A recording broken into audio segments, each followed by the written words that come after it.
Coming up this week on the Double T Insider, we bring you all the best stories of the fall season. We take a look back at Texas Tech's game day experience through the lens of the Skycam, a research done by a Texas Tech professor. We remember the legendary horse Midnight Matador. The Hayes brothers are also in this week's episode. We flash back to a little family competition between Texas Tech softball head coach Shannon Hayes and Lubbock Christian head coach Darren Hayes earlier this fall. And we couldn't forget about the new 2012 cross-country national champion Kennedy Kithika. Hear his story just days before his run at the national title.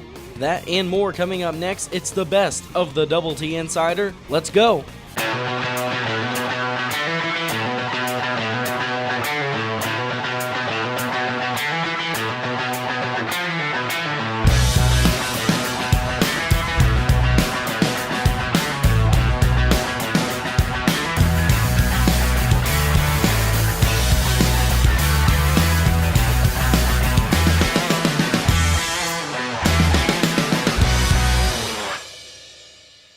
The Double T Insider is brought to you by the Texas Tech University College of Media and Communication and is entirely produced by students of the college. Welcome into the Double T Insider, everyone. I'm Joshua Cook, joined by Erica Taylor, as this week we bring you the best of the best from the fall season so far of the Double T Insider. And Erica, we start with a story from the sky. Yes, and first we take a look and see how multiple camera angles impact the viewers at home. Jason Angoy has the story. I'm Jason Angoy here with the Double T Insider, and we're here at the Center for Communication Research. We'll talk to Dr. Glenn Cummins about his study on different camera angles and how fans react to them at home. Let's take a look. In this study, what I'm doing is I'm looking specifically at how replay, presenting game action a second time from a unique perspective, maybe in a more close-up fashion, maybe in a more graphic fashion, maybe in slow-mo. How does that impact your perception of what you just saw? And more importantly, how does that impact your body's response to what you just saw? Dr. Cummins discusses how broadcasting techniques have changed the way we watch not only sports, but television as well.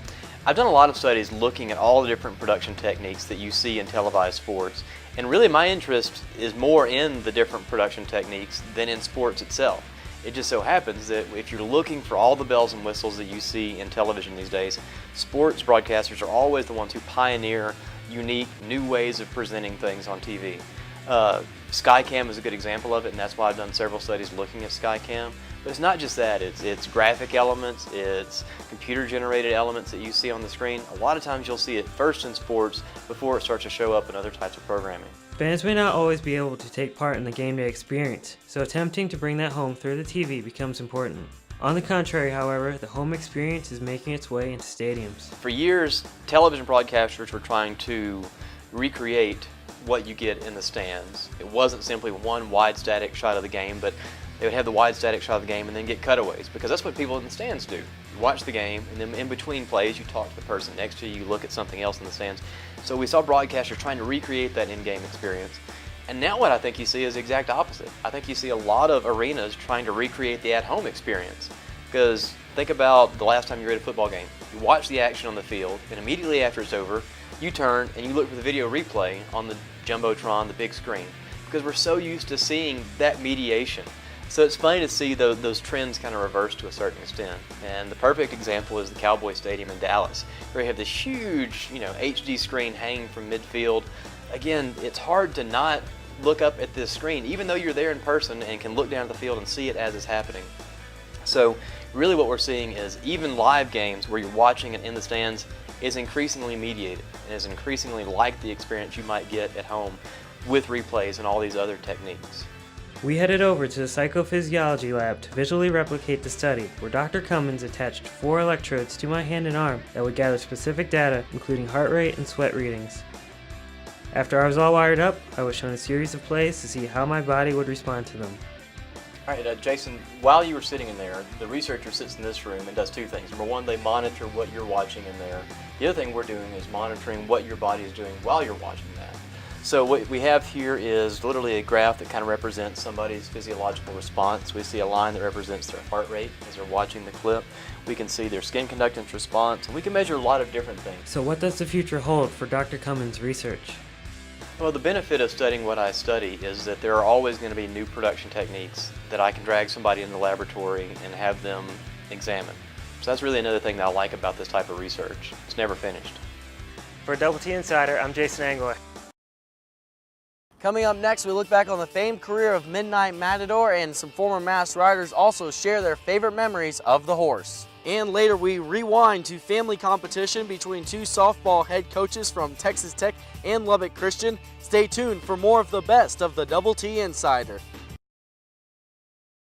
Welcome back to the show. He holds a special place in the hearts of many people here at Tech. Midnight Matador, the 13th horse to ride in the Masked Rider program, retired back in October. Joshua Cook has the story on how Midnight will be remembered. Well, I had a lot of favorite memories riding the horse. It was a childhood dream to become the Masked Rider, and I guess one of my favorite memories would have had to have been the very first game that I got to ride him, because you can feel his thundering heartbeat underneath you, and you're so excited, and the crowd's so excited. It's just an experience. Midnight Matador is really a personable horse. He just loves people. He loves to meet fans, loves to get petted, and I think it's going to be hard us retiring him, but I know we'll have another horse that, will hopefully be able to be in the hearts of fans just like Midnight Matador has been. After 11 years of service, the 13th horse to carry the Masked Rider every Saturday into Jones AT&T Stadium has called it a career. Midnight Matador has officially retired. In his time, 11 different riders saddled up on Midnight, but the first Masked Rider to ride the horse into the Jones definitely remembers that season, as she was learning along the way with Midnight. Well, it was a lot of fun, but there was just a lot of unknowns as well. So, just kind of every game or every parade, everywhere we went was kind of a new experience for the both of us. So, luckily everything went really smoothly and he took it all in stride. So it was a lot of fun, a lot of excitement. In 11 years, Midnight Matador traveled more than 100,000 miles to more than 1,500 university and community appearances. People would line up to pet the horse and get their pictures taken with him and the Masked Rider. And throughout all of that, the horse definitely created its own personality. The horse has his own personality, and he shows it, and he'll sit here while he's signing autographs, and he'll kind of shake his head sometimes, and he'll show his person. He'll dance right before he gets to take off on that run, so he shows his personality. Among the many trips by Midnight Matador, including ones to the Alamo Bowl and Ticket City Bowl, the horse returned to where it all started, as in 2007, Midnight ran in the Gator Bowl, which in 1954 is where Joe Kirk Fulton began the Masked Rider tradition.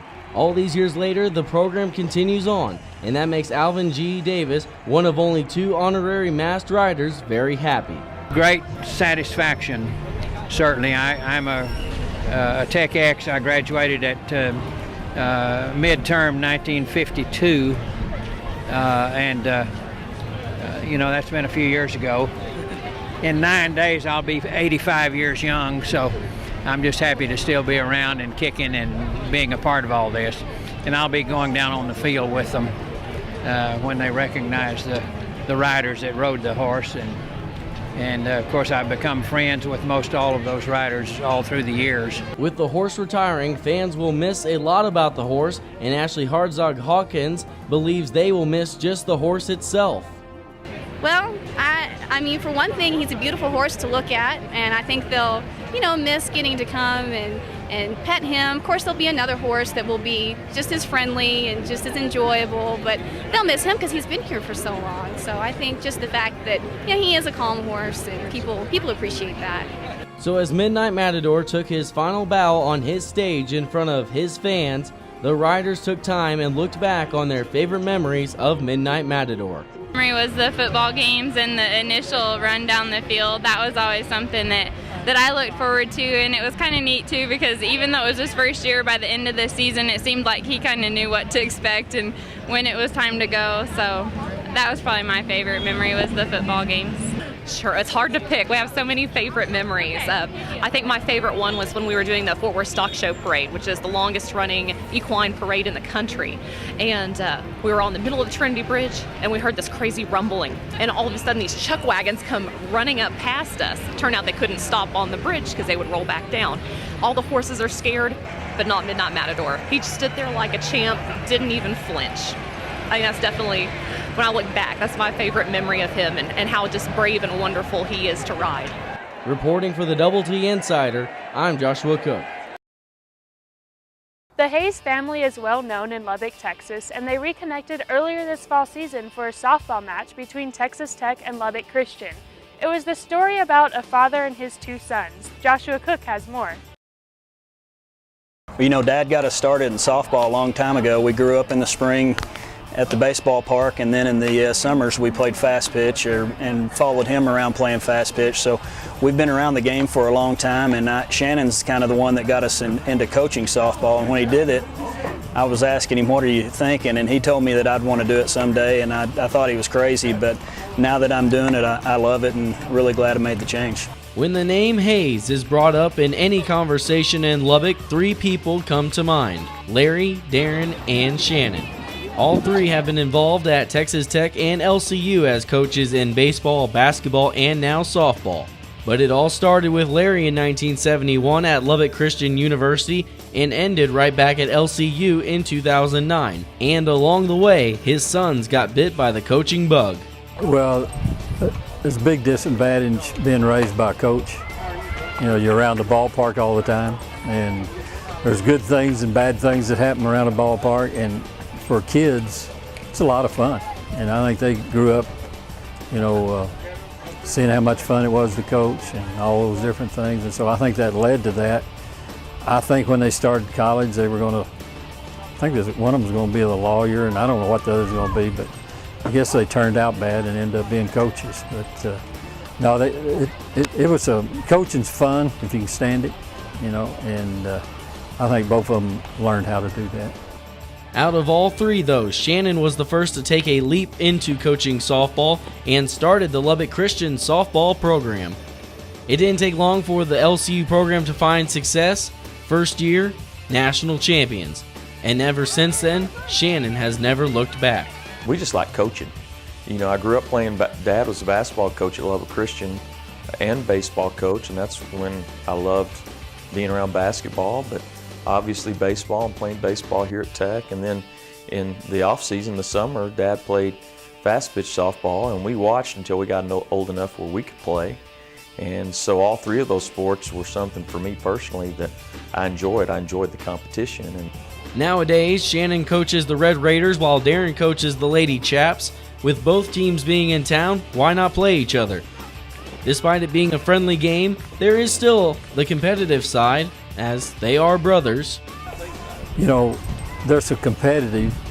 You know, I hate to see them playing each other, because I remember growing up, you know, all it takes is one word and they'd be wrestling or scuffling or doing something. And so that's still there, but they're both, they see the advantage of doing this, and they both have good enough teams that they can test the other one enough and get to see things, and they work together on that. And so I enjoy this, you know, a lot. But watching a team play if your son's coaching is not a whole lot of fun. You know, it's kind of nerve-wracking. I'd rather do it myself. Even in his retirement, Larry is still around both programs, and his sons enjoy having Dad around the ballpark. yeah, Dad's around a lot. I mean, he comes and watches our scrimmages, and he'll come and watch us practice from time to time. And I know he throws bat in practice a lot for Darren. He would throw bat in practice for me if it was NCAA legal. He really enjoys it. And you know, him coaching 1 year in transition after I left Lubbock Christian for Lubbock Christian, having the ladies there, it got him hooked on women's softball as well. Every week the three meet for Sunday lunches, and with Larry, Shannon, and Darren all being former and current coaches, you can guess what the conversation is about. Yes, softball. Yeah, I've always been blessed, and that's a big blessing there. And you know, everybody else gets tired of hearing the three of us talk. You know, Sunday lunch. You know, they have to talk about important things, and we're down talking about softball and recruiting. It drives our wives crazy. They get tired of hearing about it, and they kind of tune us out and talk about whatever else. But you know, we're talking about our team, who's playing well, where we need to get better, recruiting, all that kind of stuff. So it's probably pretty boring to everybody else, but it keeps us entertained. Reporting for the Double T Insider, I'm Joshua Cook. Later Later we'll be giving you a preview for what's coming up next in Tech Athletics. He now has another national cross-country championship title, but on the NCAA Division I level. Hear more of Kithika's national bound story after the break. Welcome back to the show, everyone. It was only a week ago that Kithika was heading to the NCAA Cross Country Championships, but now he holds on to the national crown and is the first ever male NCAA Cross Country champion in Texas Tech history. Erica Taylor has the story on how his preparation paid off. Junior cross-country runner Kithika has proven he can go the distance and then some. The Kenya native is second to none, claiming first-place victories in each of the 6 meets for Texas Tech this season, and now he's looking to capture the biggest title of them all in the NCAA cross-country championships on Saturday. As I go to national, I know I still have competition there. The more how I feel like I know I'm good, because how I have done for several meets, I have run a fairly good time compared to other people who are running with the competition. So how I feel in my body, I know I'm good now this season, and I can go there and do something great. Before his journey on the course as a Red Raider, Kithika earned 2 NAIA national individual titles from Wayland Baptist. The junior transfer contributes his success to his preparation and his support system. However, Texas Tech head coach John Murray knows there's something more than those 2 qualities that pushes Kithika across the finish line. That's one thing that makes him strong as an athlete, is that he's overcome barriers through his life. And so a barrier of an opponent or a course or a certain time to run isn't quite as daunting as it may be to someone who hasn't overcome all the barriers that he has had to conquer. And with one final race left, Kithika is in pursuit of his first NCAA Division I championship title. And if success comes when preparation meets opportunity, well, Kithika couldn't have placed himself in a better position. Each and every day after my training, when I got to the meet, I was getting better each and every day. So my training was so good. Even now, the way I feel, I'm ready to go for the nationals and do something good there. All right, everyone, here's what's coming up for Texas Tech Athletics this week. On Wednesday, women's volleyball will host the Baylor Lady Bears inside the United Spirit Arena. The Red Raiders are coming off a 3-1 victory over number 20 Kansas State. First serve is set for 6 p.m. And Lady Raider basketball is back in action after the Thanksgiving holiday to kick off the Basketball Travelers Invitational Tournament. Friday, Texas Tech will host Southern Utah inside the USA with first tip set for 6 p.m. Then on Saturday, the Lady Raiders will hit the floor against Nicholls State inside the USA. First tip is set for 12 p.m. And women's volleyball will travel to Lawrence, Kansas on Saturday for their final Big 12 conference game to face Kansas. First serve is set for 1 p.m. Also on Saturday, Texas Tech football will conclude the 2012 season against Baylor. The game will be held at Cowboy Stadium in Arlington, Texas for the 2nd straight year. Kickoff is set for 1:30 p.m. and the game can be seen on FSN. On Sunday, Lady Raider basketball will face off against New Orleans to conclude the Basketball Travelers Invitational Tournament. Tip-off is set for 2 p.m. inside the USA. And on Monday, Texas Tech men's basketball is back in action against Jackson State inside the USA. First tip is set for 6 p.m. Well, that does it for this week's show, everyone. Thanks for watching. And be sure to tune in next week. Also go like our Facebook page, search for Double T Insider, and never miss another episode. For Joshua Cook, I'm Erica Taylor. Have a great holiday week, everyone.